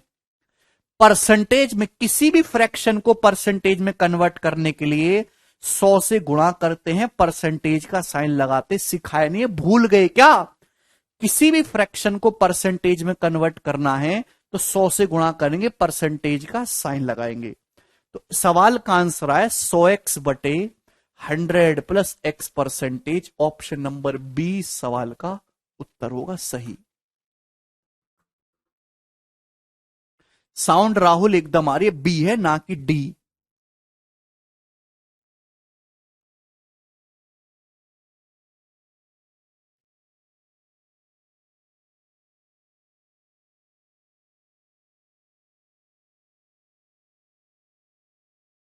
ऐसी छोटी छोटी गलती क्यों कर रहे हैं। आगे चलेंगे, नेक्स्ट क्वेश्चन की तरफ हम लोग चलेंगे। सवाल आपके सामने है मेरे दोस्तों 62, बहुत ही आसान सवाल है, प्यारा सा क्वेश्चन है, कौन करेगा, बड़ा सिंपल सा जवाब दीजिए। ए और B are two fixed point 5 centimetre apart and C is a point on A B such that A C is 3 centimetre. ध्यान से समझिएगा मेरे प्यारे भी, जैसे जैसे बोलू वैसे वैसे करते जाइए सवाल में। ए और बी दो फिक्स पॉइंट है, फिक्स पॉइंट का मतलब इनकी पोजीशन फिक्स हो गई, इनको हिलाना नहीं है। ए और बी दो पॉइंट है मेरे दोस्तों 5 सेंटीमीटर की दूरी पे, कितनी दूरी पे, 5 सेंटीमीटर की दूरी पे। सी एक पॉइंट है मेरे दोस्तों इस लाइन ए बी पर, लाइन ए बी पर एक पॉइंट सी है, सच दैट ए सी 3 सेंटीमीटर है। तो सी एक पॉइंट हो गया मेरे दोस्तों इस लाइन पे इस प्रकार से कि ए सी 3 सेंटीमीटर है, तो बीसी ऑटोमेटिकली कितना हो जाएगा, बीसी हो जाएगा ऑटोमेटिकली 2 सेंटीमीटर, कि टोटल 5 है। अब क्या हुआ, एसी की लंबाई 6% बढ़ जाती है, तो सीबी की लंबाई कितने परसेंट कम हो जाएगी। ध्यान से सुनिएगा भाई, ए और बी की पोजीशन तो फिक्स है, ए और बी 5 सेंटीमीटर फिक्स है, जाहिर सी बात है आप एसी को बढ़ाओगे तो बीसी कम हो जाएगा, भाई सी पॉइंट को थोड़ा सा इधर खिसकाओगे तो बीसी की लेंथ कम हो जाएगी। अगर आप एसी को 6% बढ़ाते हो तो बीसी कितना परसेंट कम हो जाएगा, भाई जितना एसी बढ़ाओगे बीसी उतना ही तो कम होगा, एसी को आप जितना बढ़ाओगे बीसी उतना ही कम होगा, क्योंकि ए और बी की पोजीशन फिक्स है भाई। आपको परसेंटेज निकालने के लिए बेस वैल्यू चाहिए, आपने एसी की लंबाई 6% बढ़ाई है ना, 3 सेंटीमीटर है एसी की लंबाई, आपने 3 सेंटीमीटर का 6% बढ़ाया। ऐसा नहीं कि आप लिख दो 3 का 6% 0.18, कोई जरूरत नहीं है, 3 का 6% 0.18 होता है, पर लिखने की कोई जरूरत नहीं, जो आपको आंसर परसेंटेज में पूछा है। आपने 3 सेंटीमीटर का 6% बढ़ाया एसी को, तो बीसी उतना ही कम हो जाएगा, बीसी 3 सेंटीमीटर का 6% कम हो जाएगा कि नहीं कम हो जाएगा, आप बोलोगे जी सर इतना कम हो जाएगा, जितना एसी बढ़ेगा बीसी उतना कम हो जाएगा। क्लियर है, तो बीसी कितने परसेंट कम हुआ, बेस क्या है, बीसी का वैल्यू कितना है मेरे प्यारे, बीसी की वैल्यू है मेरे प्यारे भाई 2/2, यानी कि बीसी कितना हो जाएगा 18/2, 9% कम हो जाएगा। तो आपको थोड़ा अपना सोचने का तरीका इंप्रूव करना है। 9% इसका आंसर है भाई, ये 3 का 6% 0.18 कम बढ़ाया जाएगा तो 0.18 सेंटीमीटर कम हो जाएगा /2, 0.18/2 100 से गुणा करके परसेंटेज लगाओगे आना 9%, तो इतना झंझट पालना क्यों, हम डायरेक्ट करेंगे।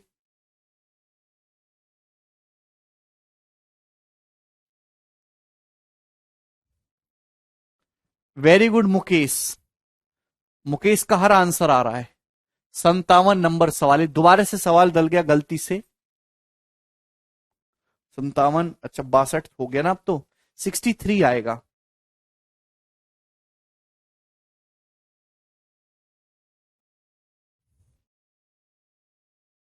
आप मुझे बहुत तकलीफ देते हो यार, बहुत ज्यादा। बताइए अगला सवाल, सवाल है मेरे दोस्तों आपके सामने 63, नेक्स्ट क्वेश्चन। टाइप समाप्त, नेक्स्ट टाइप देखेंगे जल्दी से।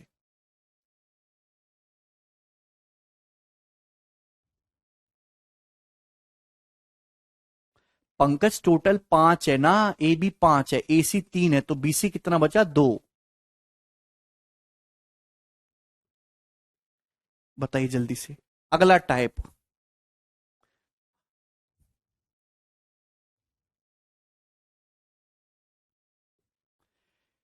सवाल में दे रखा ए की इनकम बी की तुलना में 25% ज्यादा है, और सी की जो इनकम है वो ए और बी की इनकम के सम से 65% कम है।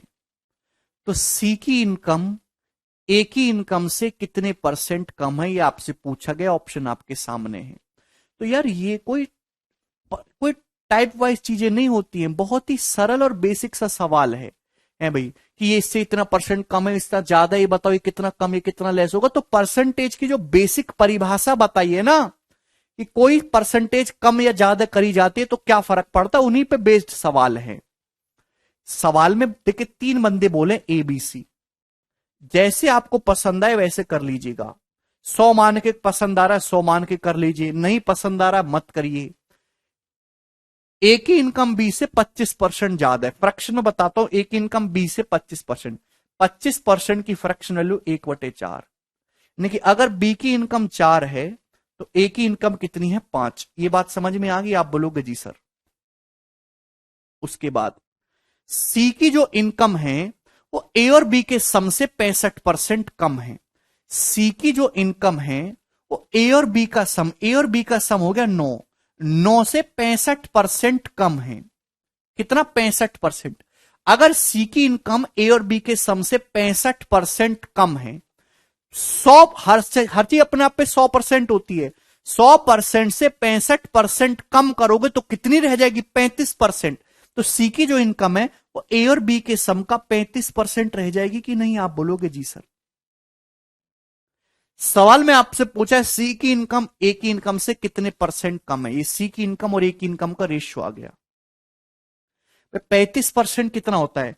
5% 1/20, 35% हो जाएगा 7/20। आ गया मेरे दोस्तों रेशियो। क्लियर है? तो मेरे प्यारे भी मैंने आपको रेशियो को सिंप्लीफाई करना बताया, ऐसे क्रॉस मल्टीप्लाई कर दिया करो यहां। भाई ये बटे 1 होता है ना मेरे प्यारे भाई, ये 20 पंजे 100 और 63 एकम 63, ऐसे मेंटली करना है। 100:63 रेशियो को कैसे भी सिंप्लीफाई करके लिख सकते हैं मेरे प्यारे भाई। यानी कि ये ए और सी की इनकम का रेशियो आ गया 100:63। मजे की बात है कि 100 में जो भी चेंज आता है वो डायरेक्ट परसेंटेज में होता है। अगर ए की इनकम 100 है तो सी की इनकम 63 है, तो सी की इनकम ए से कितना कम है? 37 कम है। परसेंटेज में भी 37% आ जाएगा। ये इसका उत्तर है डी। इससे आसान सवाल नहीं बन सकता था, परसेंटेज की परिभाषा पे है। आगे चलेंगे, अगला क्वेश्चन सवाल नंबर 64, जवाब दीजिएगा।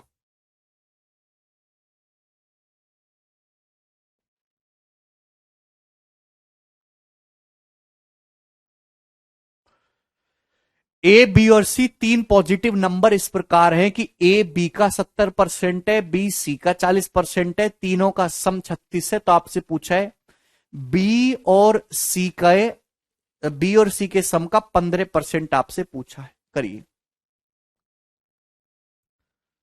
ए बी और सी तीन बंदे हैं, तीन पॉजिटिव नंबर इस प्रकार हैं कि ए बी का 70% है, बी सी का, तो एक चेन बननी है ए बी बी सी। आसान है, ए बी का 70% है, बी सी का, तो देखिए सी से बी जाइए, बी से ए जाइए, आसानी रहेगी। अगर सी 100 है भाई, तो बी सी का 40% है, बी हो जाएगा 40, और ए बी का 70% है तो बी का 40 का 70% हो जाएगा 28 से रेशियो आ गया। हालांकि रेशियो 4 से सिंप्लीफाई भी हो रहा है, आप कर सकते हैं सिंप्लीफाई। भाई तीनों का सम 36 है तो 4 से सिंप्लीफाई हो रहा, कर लो, कोई बुराई नहीं है ना। 7 बार चला जाएगा, ये 20 बार, ये 25 बार।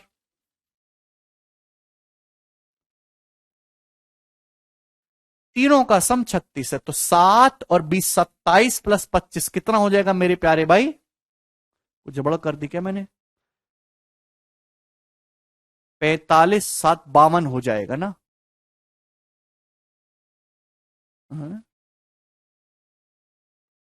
बी और सी के सम का 336 है, सॉरी ये 336 है मेरे प्यारे भाई, ये रुपया नहीं है, हिंदी में थोड़ा गलत टाइप हुआ है। 336 है दोस्त, तभी तो कहूं कट कैसे नहीं रहा।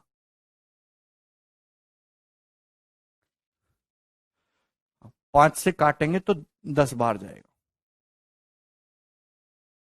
ठीक है ना मेरे प्यारे भाई। 7:10:25 आया, कोई प्रॉब्लम नहीं, अब सही है, 20 नहीं 10 होगा। तीनों का सम 336 बोला है, तीनों का सम 336, तीनों का सम कितना बन रहा है? 25 7 32 और 10 42, तीनों का सम बन रहा है 42। सवाल में 42 की वैल्यू 336 दी है, तो आप बताइए कितने गुना है? तो आपका जवाब होगा सर 8 गुना। आपसे पूछा है बी और सी के सम का, बी और सी के योगफल का 15%, बी और सी के योगफल का। ऐसा नहीं कि आप बी का मान निकालो, सी का मान निकालो, फिर उनको जोड़ो, फिर 15% निकालो, इतना समय नहीं है किसी के पास। बी और सी का सम कितना बनना है? बी और सी का सम बनना है 35, बी और सी का सम बनना है 35। 35 यूनिट, एक यूनिट की वैल्यू 8 है तो ये 35 गुणा 8 हो गया, ये बी और सी का सम आया। इसका 15% निकालना है। 15% कितना होता है? 5% 1/20, 15% आ जाएगा इसका 3/20। आप बोलोगे जी sir.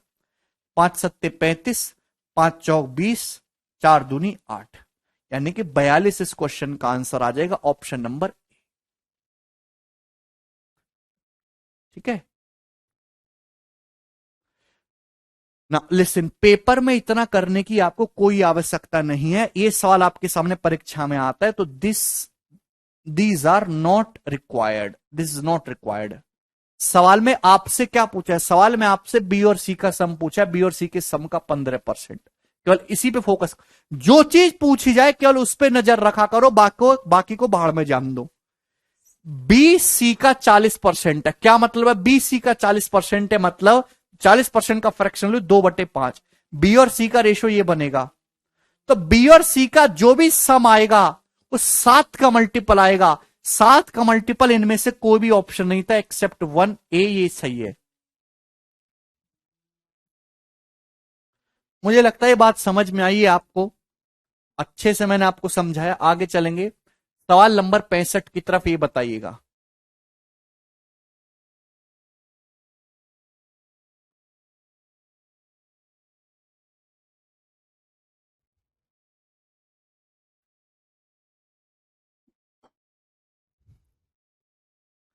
If a student multiplied A number by 7 by 12 instead of 11 by 16, then find the percentage error in the calculation। सवाल में दे रखा है, एक स्टूडेंट ने किसी संख्या को 11/16 की बजाय 7/12 से गुणा कर दी, तो आप बताए उसके आंसर कैलकुलेशन में कितनी परसेंटेज एरर आई। भाई, एक स्टूडेंट को बुलाया मैंने, आजा भाई इधर, खाली बैठा रहता दिन भर, काम कर दे। एक नंबर है, इसको 11/16 से गुणा करनी है, पर आप हो बिल्कुल चटक एकदम, 11/16 की बजाय गलती से आपने उसको 7/12 से गुणा कर दी। तो 11/16 से आपको गुणा करनी थी और आपने गलती से 7/12 से गुणा कर दी, तो उत्तर भी चेंज हो जाएगा। तो आपसे पूछा है कि आंसर में कितने परसेंटेज की एरर आएगी, ये पूछा है, जवाब दो। तो भाई ऐसा तो नहीं कि हम नंबर को एक्स मानेंगे 100 मानेंगे, नंबर तो चाहिए ही चाहिए, किससे गुणा कर रहे हो। तो मैंने आपको पहले ही चीख चीख के बताया, चीख चीख के बताया, मैं पागल हो गया चीख चीख के, कि जब भी फ्रैक्शन बहुत टिपिकल हो, आसान करनी हो कैलकुलेशन, तो फ्रैक्शन के जो डिनोमिनेटर होते, जो हर होते हैं 16 और 12, उनका एलसीएम मान लिया करो, कैलकुलेशन आसान होगी। 16 और 12 दोनों से कटने वाली संख्या मान लीजिए, इजी रहेगा। 16 और 12 का एलसीएम 48, 48। मैंने संख्या को, मेरे दोस्तों, किसी संख्या जिसके बारे में बात कर रहा है, मैंने इसको 48 मान लिया कि माना संख्या 48 है। 16 और 12 दोनों से कटने वाली छोटी से छोटी संख्या 48। तो क्या करना था स्टूडेंट को? 11/16 से गुणा करनी थी। 48 की गुणा करेंगे 11/16 में, तो 16×3 = 48, 11×3 = 33 आ जाएगा। तो सही आंसर आना चाहिए था 33, पर कितना आ गया? 48 का 7/12 करेंगे तो 12×4 = 48, 4×7 = 28, गलती से वो ले आया 28, तो 33 की बजाय वो 28 आ गया उसका आंसर। तो कितनी एरर आई है? तो आपका जवाब होगा सर 5 की एरर आई है। 5 की कमी कर दी उसने 33 पर, 5/33। क्लियर है ना मेरे प्यारे भाई? जवाब दीजिए भाई। 1/33 कितना होगा? अप्रोक्स 3%।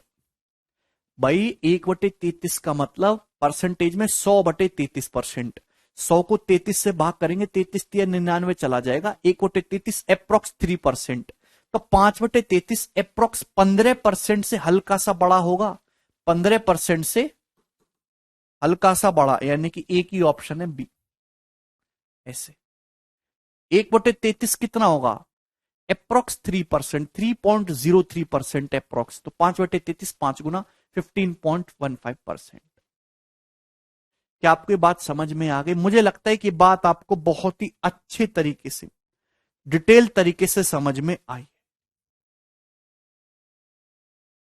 आगे चलें मेरे दोस्तों, नेक्स्ट कंसेप्ट की तरफ कर लेंगे मेरे प्यारे भाई। अब भगवान के लिए कुछ तो करिए, कुछ तो बोलिए।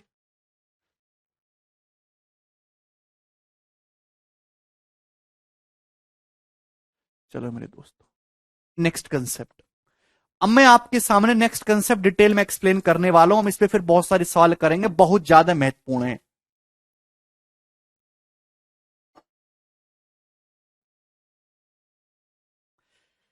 सवाल के अकॉर्डिंग, मेरे दो कंसेप्ट के अकॉर्डिंग, अगर दो संख्याएं मेरे प्यार भाई ए और बी हैं, आपके पास दो संख्याएं ए और बी हैं इस प्रकार से कि उनका प्रोडक्ट आपको कांस्टेंट यानी कि फिक्स रखना है। कांस्टेंट का मतलब है निश्चित, फिक्स। बोल दिया तो बोल दिया, यही है, बदलना नहीं है। दो संख्याएं ए और बी इस प्रकार हैं कि उनका प्रोडक्ट फिक्स है मेरे प्यारे भाई। If two numbers A and B are such that, कि उनका प्रोडक्ट फिक्स है मेरे प्यारे भाई। क्लियर है? ध्यान से समझने की कोशिश करिएगा मेरे दोस्तों। तो इसका मतलब क्या होता है? इसका मतलब कि अगर दो संख्याओं का प्रोडक्ट फिक्स है, जाहिर सी बात, आपको दो नंबर हैं, इनकी गुणा फिक्स रखनी है, तो जाहिर सी बात है अगर आप एक नंबर को बढ़ाओगे तो दूसरा नंबर घटाना होगा, और एक नंबर घटाओगे तो दूसरा नंबर बढ़ाना होगा। तभी तो प्रोडक्ट फिक्स आएगा मेरे प्यारे भाई, तभी तो प्रोडक्ट फिक्स आएगा। बात समझ रहे हैं? जैसे एग्जाम्पल के लिए मेरे दोस्तों, एग्जाम्पल के लिए मैंने आपके सामने एक नंबर मान लिया मेरे प्यारे भाई 15, और एक मान लिया मेरे दोस्तों मैंने 8। तो 15 8 120, दो संख्याओं का प्रोडक्ट 120 है। तो आपको प्रोडक्ट 120 ही रखना है फिक्स, प्रोडक्ट नहीं बदलना है, प्रोडक्ट नहीं बदलना है, 120 ही रखना है। अब आपके मन में क्या आया कि आपने एक संख्या को घटा दिया, 15 से घटा के आपने इसको 10 कर दिया। तो आप बताओ मेरे भाई दूसरी संख्या को क्या करना होगा? आपने एक संख्या घटा दी, 15 से घटा के 10 कर दी, तो दूसरी संख्या बढ़ानी पड़ेगी ना, 15 करनी, 10 गुणा 12 करनी होगी मेरे प्यारे में, 10 गुणा 12 120। तो एक संख्या घटाओगे तो दूसरी संख्या बढ़ाओगे, एक बढ़ाओगे तो दूसरी घटाओगे। क्लियर है? यानी कि ए और बी एक दूसरे के मेरे प्यारे भाई क्या होती हैं, अगर दो संख्या का प्रोडक्ट कांस्टेंट है तो ए और बी एक दूसरे के इनवर्सली प्रोपोर्शनल होती है, इनवर्सली प्रोपोर्शनल विथ क्रमानुपाती। विथ क्रमानुपाती का मतलब होता है किसी का जो है इफेक्ट दूसरे के उल्टे रेशियो में आ रहा है। मेरे प्यारे भाई, मैं आपसे कहूं कि मेरा स्वास्थ्य मेरी इनकम के डायरेक्टली प्रोपोर्शनल है। जैसे जैसे मेरी इनकम बढ़ेगी वैसे वैसे मेरा स्वास्थ्य बढ़ेगा, तो डायरेक्टली प्रोपोर्शनल है। इनडायरेक्टली प्रोपोर्शनल का क्या मतलब होता है? इनडायरेक्टली प्रोपोर्शनल क्योंकि जैसे जैसे मेरी इनकम बढ़ेगी मेरा एटीट्यूड भी बढ़े, जो है वो, जैसे जैसे मेरी इनकम, क्या कहूं दूसरा एग्जांपल, जैसे इनकम बढ़ेगी वैसे सर के बाल घटेंगे, इनकम बढ़ेगी सर के बाल घटेंगे। तो ये दोनों एक दूसरे के इनवर्सली प्रोपोर्शनल होती हैं। तो आपको फर्क समझ में आ रहा है डायरेक्टली प्रोपोर्शनल में और इनवर्सली प्रोपोर्शनल में? डायरेक्टली प्रोपोर्शनल दो चीजें कब होती हैं कि एक बढ़े तो दूसरा भी बढ़े, एक घटे तो दूसरा भी घटे। इनवर्सली प्रोपोर्शनल का मतलब एक बढ़ रहा है तो दूसरा घट रहा है, एक घट रहा है तो दूसरा बढ़ रहा है, उल्टा रेशियो होता है। बात समझ में आई? अरे भैया किसी बच्चे को इसमें कोई डाउट है?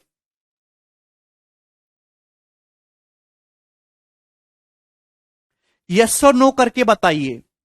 यानी कि अगर दो संख्याओं का प्रोडक्ट कांस्टेंट है तो वो एक दूसरे के इनवर्सली प्रोपोर्शनल होंगे, विथ क्रमानुपाती होंगे, विथ क्रमानुपाती। इसका मतलब एक संख्या जिस रेशियो में चेंज होगी प्यारे भाई, एक संख्या जिस रेशियो में चेंज होगी दूसरी संख्या को उसके रिवर्स रेशियो में चेंज करना होगा। एक संख्या जिस रेशियो में चेंज होगी दूसरी को उसके रिवर्स रेशियो में चेंज करना होगा मेरे प्यारे भाई। क्लियर है? जस्ट अभी एग्जाम्पल मैंने आपके सामने दिखाया, ढंग से समझने की कोशिश करिएगा मेरे दोस्तों। सपोज दो नंबर है मेरे प्यारे भाई, ए की वैल्यू 60 है अभी, और ये मेरे दोस्तों कितना है? ये है 25। तो मेरे प्यारे भाई इनकी प्रोडक्ट करने पर कितना आ रहा है? 1500। मेरे भाई मैंने दो नंबर ले लिए ए और बी, ध्यान सुनिएगा, ए और बी। ए 60 है, बी 25 से, गुणा करने पर आ रहा 1500। मेरे मन में आया कि मैं ए का जो मान है मेरे दोस्तों, ए की जो वैल्यू है वो मैंने क्या कर दी, ए की वैल्यू को मैंने 50 कर दिया, ए को 50। प्रोडक्ट मुझे अभी भी 1500 ही रखना है, प्रोडक्ट मुझे कांस्टेंट रखना है। ध्यान सुनेगा, प्रोडक्ट मुझे कांस्टेंट रखना है, ध्यान से मेरे प्यारे भाई। तो ए जिस रेशियो में चेंज हो रहा है बी उसके रिवर्स रेशियो में चेंज होगा। ध्यान से सुनेगा, मैंने ए का मान क्या किया भाई, ए का मान पहले 60 था, मैंने 60 से घटा के ए को 50 कर दिया, यानी कि मैंने ए को किस अनुपात में चेंज करा, 6:5 के रेशियो में चेंज करा। पहले 6 थी और अब 5 होगी बी की वैल्यू रेशियो में। प्रोडक्ट मुझे 1500 ही रखना है मेरे दोस्तों, मैंने ए को 50 कर दिया तो बी कितना हो जाएगा 30, 50 गुणा 30 1500। तो मेरे प्यारे भाई बी का मान कितना था मेरे बच्चों, पहले 25, अब बी का मान कितना हो गया मेरे दोस्तों, 30 हो गया। बात समझ में आई? आप बोलोगे जी सर बिल्कुल समझ में आई है मेरे दोस्तों। तो रिवर्स रेशियो आया कि नहीं, देखिए मेरे दोस्तों, इसको 5 से काटेंगे, 5 पच्चे 25, 5 6 30, 5:6, 5:6 मेरे प्यारे भाई। बात समझ में आ रही है, क्लियर है? इसमें किसी बच्चे को कोई समस्या? यानी कि ए जिस रेशियो में चेंज हुआ है 6:5, दूसरी संख्या उसके रिवर्स उल्टे रेशियो में बदलेगी। क्लियर? अब तो किसी को कोई डाउट नहीं। यानी कि अगर दो संख्याओं का बच्चों प्रोडक्ट कांस्टेंट है, प्रोडक्ट फिक्स है, तो एक संख्या जिस रेशियो में चेंज होगी, जिस रेशियो में बदलेगी, दूसरी उसकी उल्टी रेशियो में बदलेगी, क्योंकि दोनों संख्याएं ए और बी एक दूसरे के इनवर्सली प्रोपोर्शनल हैं। एक का जो रेशियो होगा दूसरे का रेशियो उसका उल्टा होना पड़ेगा, तभी प्रोडक्ट बराबर हो पाएगा, अदरवाइज नहीं। क्लियर? क्या आपको ये बात समझ में आ गई?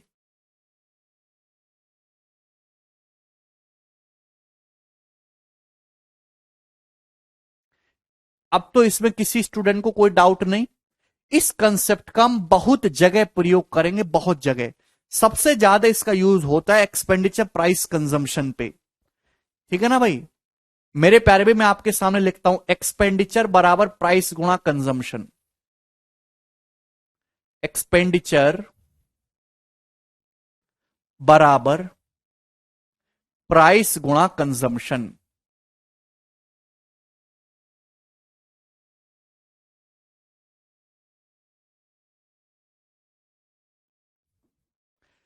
कोई भी ऐसा सवाल किसी भी चैप्टर का हो मेरे दोस्तों, जहां दो संख्याओं का प्रोडक्ट कांस्टेंट है, वहां यह रूल लगेगा ही लगेगा। हिंदी में खर्चा बराबर कीमत गुणा उपभोग। खर्चा आप जानते ही हो, हर आदमी जानता, कुछ जानता है या ना जानता हो, खर्चा जरूर जानता है। प्राइस मतलब कीमत, उपभोग का मतलब जो आप सुविधा उठा रहे हो, जितना आप खनन कर रहे हो, जितना आप खा रहे हो। अभी क्लियर है? ध्यान से सुनेगा, मैं आपको एक एग्जांपल से समझाने की कोशिश करूंगा। खर्चा बराबर कीमत गुणा उपभोग। ठीक, हिंदी में भी लिख दिया मैंने, चिंता ना करिए। एक्सपेंडिचर बराबर प्राइस गुणा कंजम्पशन, आपको सारे वर्ड्स हिंदी में भी पता होने चाहिए, इंग्लिश में। अब मैं सबसे बिल्कुल लेटेस्ट एग्जांपल लूंगा, पेट्रोल वाला। कुछ भी लिख लीजिए भाई। सपोज आप, पेट्रोल का प्राइस है 90 रुपए पर लीटर। पेट्रोल का जो प्राइस है मेरे दोस्तों, वो कितना है, 90 रुपए पर लीटर।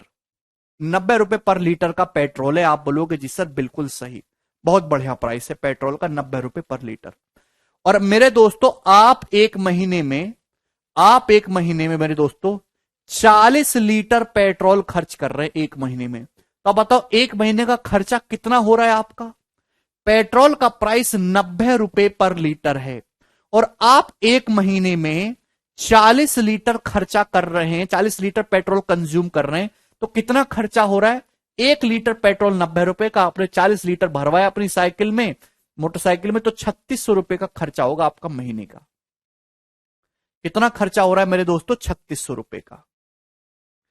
मुझे लगता है मेरे प्यारे भाई आपको ये बात अच्छी तरीके से समझ में आ गई। क्या इसमें कोई प्रॉब्लम है? क्या इसमें कोई प्रॉब्लम है? आप बोलोगे नहीं सर ये बिल्कुल देसी चीज है, हम इसको अच्छे से रिलेट कर पा रहे हैं। अब हुआ क्या मेरे दोस्तों?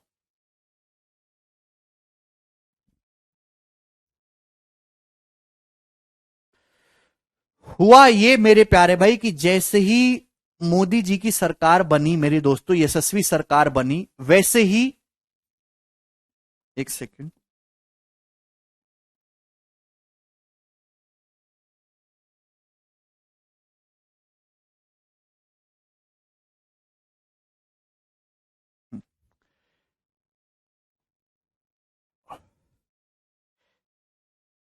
ठीक है भाई। अब जैसे पेट्रोल की कीमत मेरे दोस्तों ध्यान से समझने की कोशिश करेगा, पेट्रोल की कीमत जो है अब 90 रुपए पर लीटर से बढ़ के मेरे दोस्तों भारी मात्रा में उछाला है पेट्रोल की कीमतों में। कितनी कर दे बातें पेट्रोल की कीमत बढ़ा के,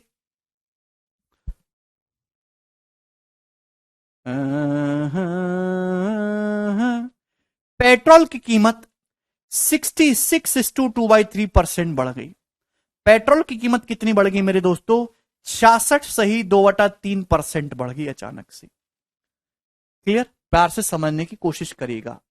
एक्सपेंडिचर बराबर प्राइस गुणा कंजम्पशन होता है। 90 रुपए पर लीटर का पेट्रोल है, 40 लीटर पेट्रोल आप भरवाते हो, 3600 रुपए खर्चा है। अचानक से पेट्रोल की कीमत 66 सही 2/3% बढ़ जाती है। आप बोलोगे जी सर बिल्कुल, तो आपके दिल में लगेगा धक्का। बताओ पेट्रोल की कीमत अब कितनी हो जाएगी? 66 सही 2/3% का मतलब होता है दोस्तों 2/3। पेट्रोल की कीमत 2/3 गुना बढ़ गई मेरे दोस्तों, तो 90 रुपए का कितनी गुना हो गई? अब 90 का 5/3 गुना होगी, 150 रुपए पर लीटर। तो अब पेट्रोल है 150 रुपए पर लीटर का मेरे दोस्तों। क्लियर है मेरे प्यारे भाई? हमें उससे कोई आपत्ति नहीं है। 150 रुपीज पर लीटर का पेट्रोल है।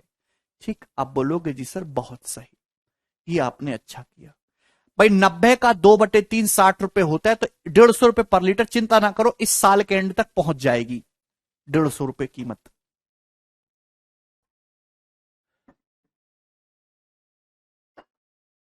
जब पेट्रोल और डीजल का दाम बढ़ता है तो केवल पेट्रोल डीजल का दाम नहीं बढ़ता, जितनी भी चीजें दुनिया में है ना, हर चीज का दाम बढ़ता है।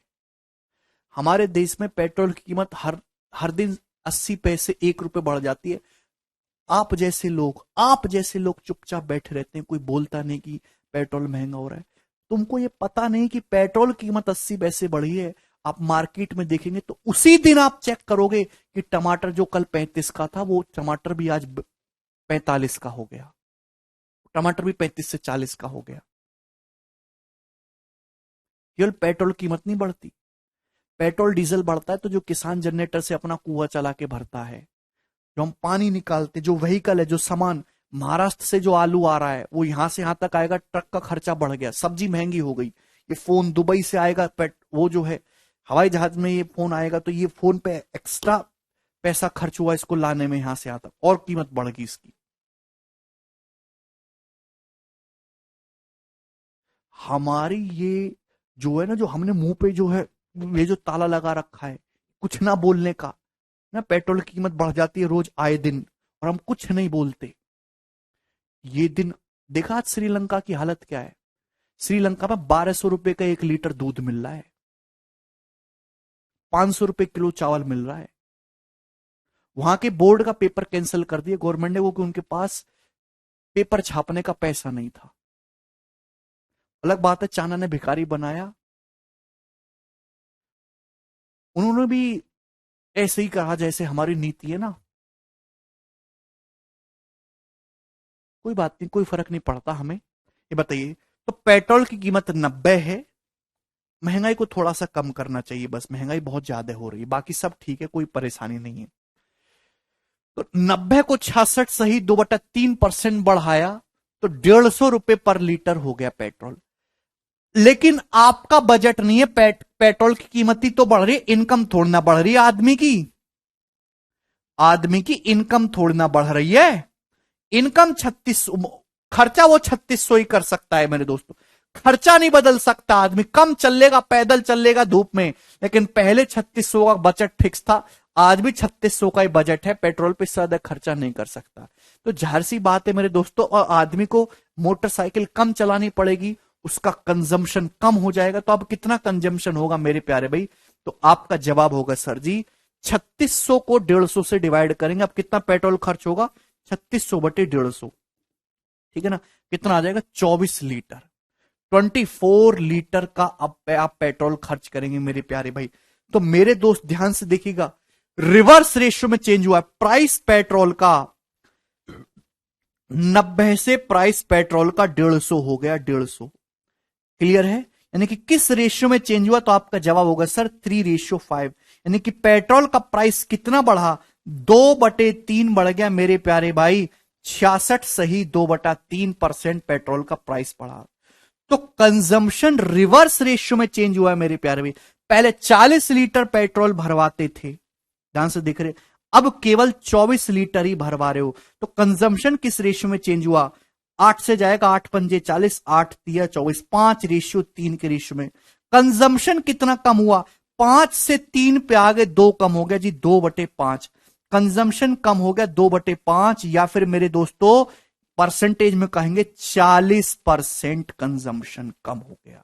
तो पेट्रोल की कीमत 66 सही 2/3% बढ़ गई, लेकिन आपका खर्चा जो कंजम्पशन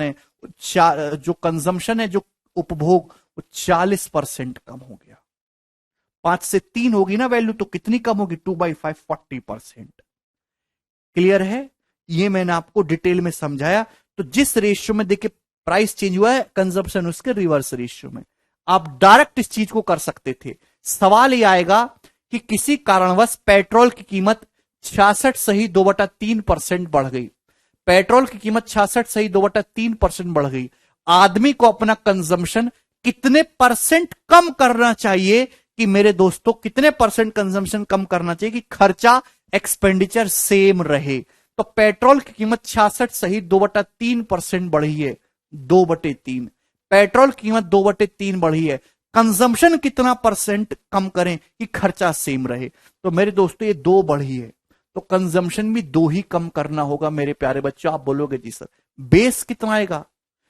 ऊपर की चेंज वैल्यू सेम होती है, बेस कितना आएगा मेरे प्यारे भाई? तो बेस आ जाएगा यहां पे 3 से 2 बढ़ाए ना मेरे दोस्तों, 5/5, 2/5 यानी कि 40% डायरेक्ट निकाल लिया जी आपने।